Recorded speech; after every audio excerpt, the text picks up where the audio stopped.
जय हिंद दोस्तों, चलिए शुरू करते हैं। आज का हम लोग का टॉपिक है बहमनी साम्राज्य। हम लोग जैसे इसके पिछले क्लास में हम लोगों ने देखा विजयनगर साम्राज्य के बारे में, ठीक उसी तरह जब हम लोग जानते हैं कि मोहम्मद बिन तुगलक के शासनकाल के समय दो नए साम्राज्य का उदय होता है दक्षिण भारत में। एक होता है बहमनी साम्राज्य और दूसरा होता है विजयनगर साम्राज्य। इस बहमनी साम्राज्य और विजयनगर साम्राज्य में हम लोग क्या देखते हैं कि जो भी साम्राज्य का क्या होता है कि उदय होता है दिल्ली सल्तनत के समय में, उदय होने के साथ साथ क्या होता है मुगल वंश में धीरे धीरे आकर क्या होता है मिल जाता है। ठीक उसी तरह इस बहमनी साम्राज्य में भी क्या होता है कि इसका भी जैसे उदय हुआ मोहम्मद बिन तुगलक के समय में, इसका भी उदय हुआ और धीरे धीरे आगे चल कर यह सभी क्या हुआ, जो भी शासक हुए शासन किए, उसके बाद सभी क्या हुआ मुगल साम्राज्य में इनको बाद में मिला लिया गया।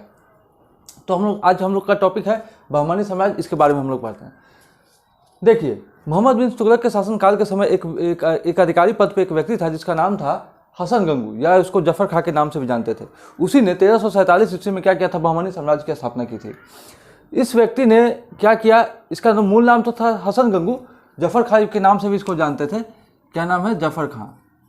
ठीक, लेकिन इसने जब इस वंश के बहमनी वंश की जब स्थापना करती है, तो जब यह शासक के रूप में जब यह सुल्तान बनता है, जब गद्दी पर बैठता है, तो इसने अपना नाम क्या रखता है, अलाउद्दीन हसन बहमन शाह, और इसी के नाम पर इसने बहमन वंश की भी स्थापना करता है और बहमनी साम्राज्य की भी नाम रखता है। ठीक, अब इसने क्या किया, 1347 में इसने की स्थापना करते हैं। यह प्रश्न एग्जाम में पूछता है कि बहमनी साम्राज्य विजयनगर साम्राज्य का उदय या स्थापना किस सदी में होता है, तो याद रखेंगे 14वीं सदी। 1301 से लेकर के 1400 ईस्वी तक की बीच जो भी घटना होगी वह सभी का 14वीं सदी में आएगी। अच्छा, इसने क्या किया था, इसने इसकी राजधानी, एक बात याद रखिए कि हर साम्राज्य, जितने भी साम्राज्य हैं, जितने भी क्या बोलते हैं राज्य है, जितने भी प्रांत होते हैं, सबकी क्या एक न कोई राजधानी होती है, एक कोई ना कोई मुख्यालय बना हुआ रहता है। तो इस बहमनी साम्राज्य का मुख्यालय कहाँ होता है, गुलबर्गा में। राजधानी कहाँ पे बनाए रखता है, गुलबर्गा। अब देखिए, इस बहमनी साम्राज्य में क्या होती है कि इस बहमनी साम्राज्य में बहुत सारे शासक क्या होते हैं, समय समय के अनुसार क्या करते हैं, शासन करते रहते हैं। ठीक उसी तरह क्या होता है, इसमें देखा जाता है कि इस बहमनी साम्राज्य में क्या होता है कि इस बहमनी साम्राज्य को 4 भागों में, यानी कि 4 भाग नहीं 4 प्रांत बोलेंगे, प्रांत को वहाँ पे तरफ बोला जाता था, ठीक ना, और प्रांत के जो अधिकारी होते थे उसको तरफदार बोला जाता था। तो यह 4 प्रांतों में क्या हुआ था, इसने अपनी सुविधा के अनुसार बांटा हुआ था। जैसे क्या था कि वह अब उसका कोई क्षेत्र था, उसने 4 भाग में बांट दिया, 4 प्रांत के रूप में बांट दिया, और उसमें बांटने के बाद उसका राज्यपाल हर किसी को नियुक्त कर दिया, और उसी राज्यपाल के माध्यम से क्या करता था, वह शासन व्यवस्था चलाता था। कौन, यही बहमनी साम्राज्य में कौन, हसन गंगू। तो इसलिए और 4 प्रांत बनाया, जिसमें एक था गुलबर्गा, दौलताबाद, बरार और बीदर। ये 4 प्रमुख प्रांत बनाए थे, और इसी प्रांत के माध्यम से वह क्या करता था, शासन करता था। इसमें एक और लाइन हमने ऊपर लिखा है, 18 सुल्तानों ने 180 वर्ष तक शासन किए। मतलब इस पूरे बहमनी साम्राज्य में क्या होता है कि बहुत शासक आए, अब बारी बारी से सबने शासन किया। इस तरह से लगभग 18 सुल्तानों ने लगभग 180 वर्षों तक इस बहमनी साम्राज्य पे, इस क्षेत्र पे क्या किया, शासन करता है। अब देखिए, इसमें जो 18 सुल्तान हमने लिखा, 18 सुल्तान के बारे में पढ़ेंगे नहीं, जो प्रमुख थे उनके बारे में हम देखते हैं। फिरोज शाह बहमनी 1397 से 1422। इस फिरोज शाह बहमनी ने क्या करता है, इसने विजयनगर पर 3 बार आक्रमण किया। हम लोग जानते हैं कि बहमनी जैसे ये दक्षिण भारत का क्षेत्र है, ठीक ना, यहाँ कृष्णा नदी, तुंगभद्रा नदी, यहाँ पे हो गया विजयनगर और यहाँ पे हो गया बहमनी। ठीक, तो बहमनी और विजयनगर में तो हमेशा लड़ाई होती ही थी। ठीक, क्षेत्र विस्तार को लेकर, खासकर इस दोआब के क्षेत्र को लेकर के। ठीक, रायचूर इसको बोलते थे, इस क्षेत्र के बीच हमेशा लड़ाई होती थी। इस जो फिरोज शाह बहमनी आया, तो इसने क्या हुआ कि विजयनगर पर क्या किया, 3 बार आक्रमण किया, और इसने भीमा नदी तट पर क्या फिरोजाबाद नगर की भी स्थापना करता है। तो यह प्रश्न एग्जाम में पूछता है कि फिरोजाबाद नगर की स्थापना किसने की थी, तो फिरोज शाह बहमनी। एक बात आप इतिहास में देखिएगा इसमें कि जो भी नगर का या नगर की स्थापना होती है, तो वो उस शासक के नाम से ही संबंधित होता है। जैसे फिरोज शाह तो फिरोजाबाद, अहमद शाह यहाँ कहाँ गया, अहमदनगर, अहमद शाह, मतलब नाम से ही आप लोग क्या होगा, मिल जाएगा। ठीक, अच्छा, उसके बाद क्या होता है कि फिरोज शाह के बाद एक शासक आया जिसका नाम था शिहाबुद्दीन अहमद शाह।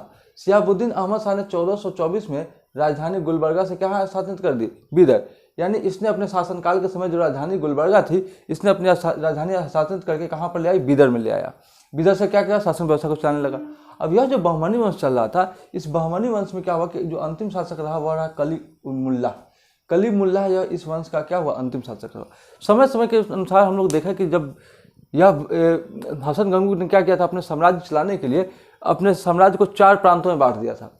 ठीक, उसी 4 प्रांतों के अनुसार क्या हुआ, जो भी शासक बनते गए उसी अनुसार शासन करते हैं। जो अंतिम शासक के रूप में हम लोग देखें कलीमुल्लाह, इसकी मृत्यु के बाद धीरे धीरे क्या हुआ कि बहमनी साम्राज्य का पतन होना शुरू हुआ। और बहमनी साम्राज्य का जब पतन होना शुरू हुआ तो हम लोग तो देख रहे हैं कि जो 4 क्षेत्र जो अलग अलग बटे हुए थे, तो वह क्षेत्र क्या हुए, सभी क्षेत्र क्या हुए, अलग अलग स्वतंत्र हो गए। यानी कि जब इस बहमनी समाज का पतन होना शुरू हुआ, विघटन होना शुरू हुआ, तो यह 5 भागों में बट गया बहमनी समाज। इसके पहले हम लोग देखे थे, या तो 4 प्रांतों में बांटा हुआ था और यहाँ से क्या होता था, शासन व्यवस्था करता था, क्योंकि यह सभी स्वतंत्र नहीं था। इसके ऊपर सबका मालिक कौन था, यह हसन गंगू था। लेकिन बाद में क्या हुआ कि यह जो है सो कलीमुल्लाह की जब मृत्यु हो जाती है, जब अंतिम शासक जो रहता है इस वंश का, बहमनी वंश का, तब इस क्या होता है कि बहमनी साम्राज्य जो होती है वो 5 भागों में, जैसे मान लीजिए कि यह बहमनी साम्राज्य है, तो क्या होता है 5 भागों में बट जाता है। ठीक, और उस 5 भागों में बंटने के बाद वहाँ के शासक अपने रूप से क्या करते हैं, शासन व्यवस्था को चलाना शुरू करते हैं। वह जो 5 भाग बढ़ता है उसमें क्या है, एक तो है बरार, दूसरा है बीजापुर, तीसरा है अहमदनगर, चौथा है गोलकुंडा और 5वां है बीदर। यह 5 जो है क्षेत्र, इसी 5 क्षेत्र पर क्या होता है कि धीरे धीरे शासन व्यवस्था, जो भी शासक बनते हैं उसके अनुसार शासन व्यवस्था चलती है। अब सबसे पहले हम लोग देखते हैं बरार के बारे में। सबसे पहले जो स्वतंत्र होने वाला जो प्रांत बोलिए जो था, वह था बरार। इसने क्या बहमनी समाज से सबसे पहले खुद को स्वतंत्र घोषित किया, अलग हो गया, और उसके बाद इसने क्या किया, यहाँ पे अपना शासन व्यवस्था चलाना शुरू किया। इसके संस्थापक कौन थे, किसने ऐसा काम किया था, सबसे पहले कौन हुआ था, तो वह है फतह-उल्लाह इमाद शाह। फतह-उल्लाह इमाद शाह ने सबसे पहले बहमनी राज्य से अलग होने की घोषणा की थी। और इसने जो वंश चलाया, जिस वंश के नाम से अपनी शासन व्यवस्था को चलाया, वह है इमाद शाही वंश। ठीक, और इसने सबसे कम समय तक स्वतंत्र रहने वाला क्षेत्र है। और 1574 में अहमदनगर के शासक मुर्तजा निजाम शाह ने अहमदनगर में मिला लिया। यह जो अहमदनगर के जो शासक थे उसने क्या किया, इस बरार को बाद में मिला लिया। हुआ क्या, जब 5 प्रांत में जब अलग अलग बट गए, तो इस 5 प्रांतों में क्या हुआ कि हम लोग ये बात जानते हैं कि बहमनी साम्राज्य और विजयनगर साम्राज्य दोनों के बीच क्या होता था, लड़ाई होती थी, युद्ध होती थी। अब इसमें क्या हुआ, जब बहमनी साम्राज्य 5 भाग में बट गया, तो इस 5 भागों में जब बटने के बाद क्या हुआ कि ये सभी आपस में भी लड़ते थे, ठीक ना। और इन सभी आपस में तो लड़ते ही थे, लेकिन इन सभी का, इन 5 का एक जो दुश्मन था वह था विजयनगर, ठीक ना। और ये लोग आपस में भी लड़ते थे, किस लिए, क्षेत्र के लिए। ये चाहता था, जैसे मान लीजिए कि ये बरार है, तो ये चाहता था कि हम इस क्षेत्र पर कब्जा करें, ये चाहता था कि हम इस क्षेत्र पर कब्जा करें। इस तरह से क्या होता था कि सभी एक दूसरे के प्रति भी क्या होती थी, लड़ाइयाँ होती थी। तो यह जो मान लीजिए बरार था ना, तो इस बरार को क्या किया, इस अहमदनगर के जो शासक थे इसने क्या किया, इसको जीत लिया, इसको मिला लिया। ठीक इसी तरह क्या हुआ, शासन व्यवस्था चल रही थी। तो बरार का क्या हुआ कि बरार को तो अहमदनगर ने मिला लिया, तो यह क्षेत्र जो था अहमदनगर का हो गया। उसके बाद जो स्वतंत्र घोषित हुआ वह है बीजापुर। अब बीजापुर के जो संस्थापक थे उनका नाम था यूसुफ आलिद शाह, और इसने अपने वंश के नाम रखा क्या, आलिद शाह वंश। और इस वंश के साथ इसके जो प्रमुख शासक रहे उसमें हम लोग क्या बातें वो देखते हैं। इस वंश के जो शासक थे इस्माइल आदिल शाह के समय पुर्तगाली ने क्या किया, गोवा पे कब्जा कर लिया। हम लोग जानते हैं कि 1498 से ही क्या होता है, पुर्तगालियों का आगमन शुरू होता है। तो उसी के समय क्या हुआ कि इस बीजापुर के शासक जो थे इस्माइल आदिल शाह, इसी के समय क्या हुआ, पुर्तगालियों ने क्या किया, गोवा पे कब्जा कर लिया था। और इसके बाद जो शासक आए अली आदिल शाह के समय तालीकोटा का युद्ध हुआ 1565 में। 1565 का जो तालीकोटा का युद्ध होता है ये काफ़ी प्रसिद्ध युद्ध होता है, इसके बारे में हम लोग चर्चा करेंगे। ठीक, तो ये तालीकोटा के युद्ध में भाग लेता है कौन, अली आदिल शाह। ये तो फिक्स है ना। अच्छा, इसके बारे में हम लोग बाद में चर्चा कर लेंगे।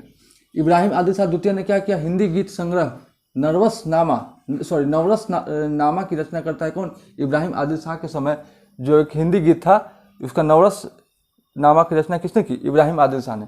इसी के समय में एक फरिश्ता नामक जो प्रसिद्ध लेखक थे, उन्होंने किताब लिखी जिसका नाम है तारीख ए फरिश्ता नामक ऐतिहासिक किताब की रचना किसने की थी, फरिश्ता। नाम से भी स्पष्ट है, फरिश्ता। उसके बाद एक शासक आए जिसका नाम था मोहम्मद आदिल शाह। यानी कि इस बीजापुर के जो आदिल शाह वंश थे, इसी वंश के जो प्रमुख शासक है उसके बारे में हम लोग चर्चा कर रहे हैं। इसी में एक शासक थे मोहम्मद आदिल शाह। इसने बीजापुर में गोल गुंबद का निर्माण करवाया, जो भी हम लोग आजकल पटना यूनिवर्सिटी में भी देखिए गोल गुंबद बनाया हुआ है। तो यह जो निर्माण सबसे पहले कहा किसके शासनकाल में हुआ, तो यह मोहम्मद आदिल शाह ने इस विजयनगर बहमानी साम्राज्य में क्या किया, निर्माण करवाया। और 1686 में औरंगजेब ने इसको क्या किया, मुगल साम्राज्य में मिला लिया। यानी कि इस बरार का किसने जीत लिया, अहमदनगर ने जीत लिया। और इस बीजापुर को क्या हुआ, इस औरंगजेब ने मुगल साम्राज्य में इसको मिला लिया। अच्छा, उसके बाद देखते क्या है कि अहमदनगर इसके बाद क्या हुआ, स्वतंत्र घोषित करता है। अहमदनगर जो राज्य था, क्योंकि यह 5 प्रांतों में बैठा, यह जो क्षेत्र, यह जो नाम है बरार, बिदरपुर, बीजापुर, अहमदनगर, ये सब जगह का नाम है, ठीक ना। तो इस अहमदनगर का क्या हुआ, इसके जो संस्थापक रहे वह है मलिक अहमद। और इसने जो वंश का नाम रखा, उस वंश का नाम था निजाम शाही वंश। और इस वंश के नाम से क्या किया, इन्होंने शासन करना शुरू किया, मलिक अहमद ने। उसके बाद क्या हुआ, इस युद्ध में जो प्रसिद्ध शासक रहे हुसैन निजाम शाह, इसने तालीकोटा युद्ध में भाग लिया था। और इस अहमदनगर का क्या हुआ, 1636 में शाहजहां ने इस क्षेत्र को बीजापुर और मुगलों के बीच क्या किया, मुगलों के बीच बांट दिया। मतलब क्या, इसने क्या किया, मुगल साम्राज्य में मिला लिया, किसने, शाहजहां ने। ठीक, तो अहमदनगर ने बरार को जीता, बरार और फिर अहमदनगर क्या हुआ, मुगल समाज में किसने मिलाया, शाहजहां ने इसको मिला लिया। उसके बाद आया जो अगला जो स्वतंत्र क्षेत्र घोषित हुआ वह है गोलकुंडा। गोलकुंडा में क्या हुआ कि इसके जो संस्थापक है वह कुली कुतुब शाह। कुली कुतुब शाह ने इसके संस्थापक थे। और इसने जो वंश की स्थापना की वह है कुतुब शाही वंश। ठीक, कुतुब शाही वंश के संस्थापक कुली कुतुब शाह, और इन्होंने कौन क्षेत्र के शासक के रूप में बने, गोलकुंडा क्षेत्र के। अब इसने क्या किया, इब्राहिम कुतुब शाह, इसी वंश के यानी कुतुब शाही वंश के एक शासक थे जिनका नाम था इब्राहिम कुतुब शाह, ने तालीकोटा का युद्ध में भाग लिया। हमने एक चीज़ देखा, यहाँ पे तालीकोटा का कोई चर्चा नहीं है बरार में। बीजापुर में हमने देखा कि यहाँ पे बीजापुर में हमने देखा अली आदिल शाह ने के समय तालीकोटा का युद्ध हुआ। यहाँ पे हमने देखा अहमदनगर में हमने क्या देखा कि हुसैन निजाम शाह तालीकोटा युद्ध में भाग लिया। ठीक, गोलकुंडा में हमने देखा इब्राहिम कुतुब शाह ने भी क्या किया, तालीकोटा युद्ध में भाग लिया। अभी देखिएगा आगे हम लोग समझेंगे, ठीक ना। तो यहाँ भी 3 शासक के बारे में देखा, 1, 2 और 3, यानी कि बीजापुर, अहमदनगर और गोलकुंडा। अब आते हैं आगे। इब्राहिम कुतुब शाह ने तालीकोटा युद्ध में भाग लिया। मोहम्मद कुली कुतुब शाह, यानी इसी के बाद एक प्रमुख शासक के रूप में आया मोहम्मद कुली कुतुब शाह ने हैदराबाद नगर की स्थापना करती है। और हैदराबाद में 4 मीनार का भी निर्माण किसने कराया, तो वह है मोहम्मद कुली कुतुब शाह ने। किस वंश के थे, कुतुब शाही वंश के थे। कहाँ के थे, गोलकुंडा के थे। उसके बाद 1687 में औरंगजेब ने गोलकुंडा को मुगल समाज में मिला लिया। यहाँ 1686 में किसको मिला लिया, बीजापुर को। 1687 में किसको मिला लिया, गोलकुंडा को। यानी कि इस गोलकुंडा को किसमें औरंगजेब ने मिला लिया, 1687 में। और 1686 में बीजापुर को क्या किया, अपने मुगल साम्राज्य में मिला लिया। उसके बाद आया बीदर में क्या है, फतेह उल्लाह इसके संस्थापक थे। फतेह उल्लाह इमाद जो थे इस वंश के संस्थापक थे। और इसने एक वंश की स्थापना करती है जिसका नाम था इमाद शाही वंश। 1619 में बीजापुर के सुल्तान इब्राहिम आदिल शाह द्वितीय ने इसे बीजापुर में मिला लिया। यानी हमने यहाँ लिखा है, बरार है ना, यहाँ बिदर। हाँ, यहाँ क्या है, इस बिदर, यानी कि देखिए नाम थोड़ा सा मिलता है। यहाँ बरार, बीजापुर, यहाँ बिदर, तीनों क्या है, अलग अलग है, एक नहीं है, ठीक ना। तो इसके संस्थापक रहे फतेह उल्लाह इमाद, इस वंश के जो शासक रहे इमाद शाही वंश। और 1619 में बीजापुर के सुल्तान इब्राहिम आदिल शाह द्वितीय ने इसे बीजापुर में मिला लिया। यानी कि इस क्षेत्र को किसने मिला लिया, इस बीजापुर के शासक जो थे इब्राहिम आदिल शाह, इसने क्या किया, इसको मिला लिया। इब्राहिम आदिल शाह जो थे इन्होंने क्या किया, इस बिदर को मिला लिया। तो हम लोग क्या देखते हैं कि तालीकोटा का युद्ध एक देखे कि 1565 में हुआ था। एक बात समझते हैं, इसी बीच क्या हुआ कि यह जो बहमानी समाज था, इस तरह से क्या हुआ कि बहमानी समाज पर लगातार शासक, जो बहमानी वंश था इस पर शासन करते आए। जब इसके अंतिम शासक कलीमुल्लाह जो थे, ये इनकी जब मृत्यु होती है, इसके बाद क्या होता है, बहमानी साम्राज्य का विघटन होना शुरू होता है। ये 5 भागों में बढ़ जाता है। 5 क्षेत्रों के अलग अलग शासक होते हैं, सभी अपने अपने तरीके से शासन व्यवस्था चलाते हैं, सभी अपने अपने वंश की स्थापना करते हैं। और इस तरह से क्या होती है कि दोनों सभी एक दूसरे के बीच भी लड़ाई करते हैं। उसी में एक तालीकोटा का जो युद्ध होता है ये काफ़ी प्रसिद्ध होता है 1565 में। इस तालीकोटा के युद्ध में कहा जाता है कि जो बहमानी समाज के जो 5 प्रांत थे उसमें एक प्रांत जो कौन सा, बरार, यह जो बरार है, यह बरार क्या होता है कि इसमें क्या होता है कि इस युद्ध में भाग नहीं लेता है। बाकी जो 4 कौन कौन से, बीजापुर, अहमदनगर, गोलकुंडा और बिदर, इस सभी ने क्या किया, इन सभी ने मिलके और विजयनगर साम्राज्य के बीच क्या होता है, युद्ध होता है। यानी कि बहमनी साम्राज्य और विजयनगर साम्राज्य के बीच तो युद्ध होती ही है, लेकिन जब विघटन के बाद जब युद्ध होती है, जब सभी प्रांत क्या होते हैं, बट जाते हैं, 5 भागों में बट जाते हैं, तब क्या होता है कि एक बराड़ जो था यह भाग नहीं लेता है, बाकी सभी 4 मिलकर के विजयनगर समाज के साथ क्या करते हैं, युद्ध करते हैं। अब देखिए तालीकोटा का युद्ध, तालीकोटा के युद्ध के बारे में यह जो कहा जाता है कि यह बराड़ इसमें शामिल नहीं था, जो बराड़ राज्य था, जो क्षेत्र था, प्रांत था, यह शामिल नहीं था। यह जो था राक्षस नामक गांव और तांगड़ी नामक गांव के में युद्ध हुआ था, यानी जो जहाँ पे युद्ध हुआ था उस जगह का नाम था राक्षसी नामक गांव था, और एक जो युद्ध जगह था वह तांगड़ी।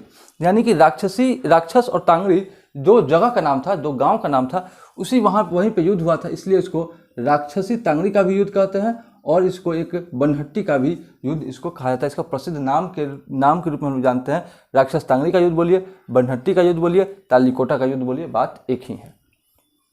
इसमें 4 संयुक्त राज्यों और एक विजयनगर साम्राज्य के बीच युद्ध होता है। 4 संयुक्त जो राज्य थे कौन कौन थे, बीदर, गोलकुंडा, अहमदनगर, बीजापुर, यह 4 थे, और एक क्या कौन थे, विजयनगर साम्राज्य।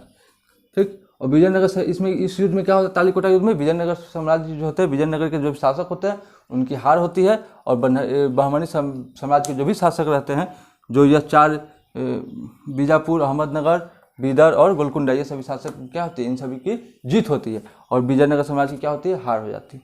तो इस तरह से जो भी क्या होता है कि दिल्ली सल्तनत के समय जो भी बहमनी समाज में जो भी शासक का उदय होता है, धीरे धीरे सभी क्या होता है, हमने यहाँ देखा कि औरंगजेब ने मुगल समाज में मिला लिया, फिर हमने देखा शाहजहाँ ने मिला लिया, इसको भी देखा औरंगजेब ने मिला लिया। तो इस तरह से क्या हुआ कि सभी क्षेत्र क्या हुए, बाद में सभी जाकर के मुगल समाज में विलय हो गए। विलय नहीं हुआ, सभी क्षेत्रों को क्या किया, मुगल समाज में मिला लिया गया शासकों द्वारा, यानी उस क्षेत्र को जीत लिया गया। ठीक, तो चलिए आज के लिए इतना ही। आई थिंक समझ में आया होगा आप लोग को। तो आज के लिए इतना ही, फिर मिलते हैं अगले वीडियो में, तब तक के लिए जय हिंद।